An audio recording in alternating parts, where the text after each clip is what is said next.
Here we have a short horror film called Bounce House of Horror by the YouTuber Where is the Rock Hammer, link in the description. Please watch that video before you watch this because I'm going to skip through it and it will make no sense whatsoever.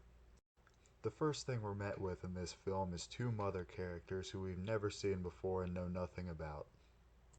They get annoyed because their kids are in this bounce house they've never seen before. Mommy. In a minute.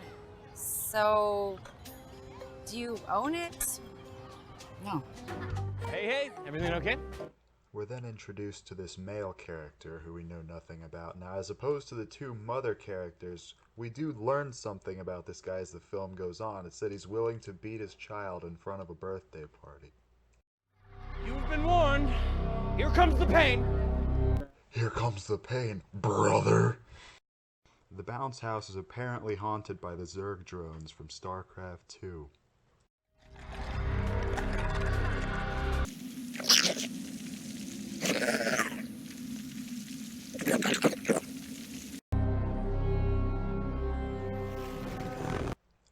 Pause for 1 second. Who on earth tries to get in a bouncy house legs first of all ways?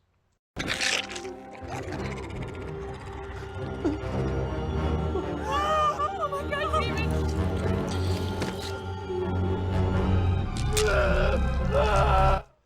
Then it turns out the bounce house is a monster, but it's nice enough to bite the guy's leg off and completely cauterize all but two of his blood vessels.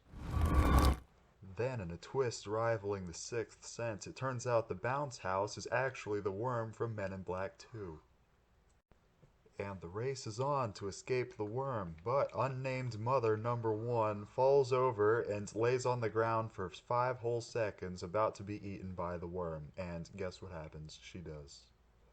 A solid positive for this film is that it emphasizes child safety as this woman spends over 20 seconds buckling her child into the child's safety seat while a murderous creature is about to catch up to them. And who says American schools don't teach kids to ask questions? You'll notice that the child says twice to his mother, "It's too tight." The real killer isn't the worm here, it's car sickness. The mother asks, "Are you okay, kiddo?" as if to specifically put emphasis on the fact that none of these characters have names. You okay, kiddo? And the worm that could not catch up to them on foot outran their car by several hundred feet in order to defeat them. Now, this film falls under special effects syndrome, where it assumes that if the monster is scary looking enough, then it doesn't have to develop any characters, suspense, atmosphere, tension, or anything. But, to be honest, the monster doesn't even look that scary, and even then, that's a very bad assumption to begin with. So what can we learn from this? Develop proper characters and setting, and actually make your monster look scary.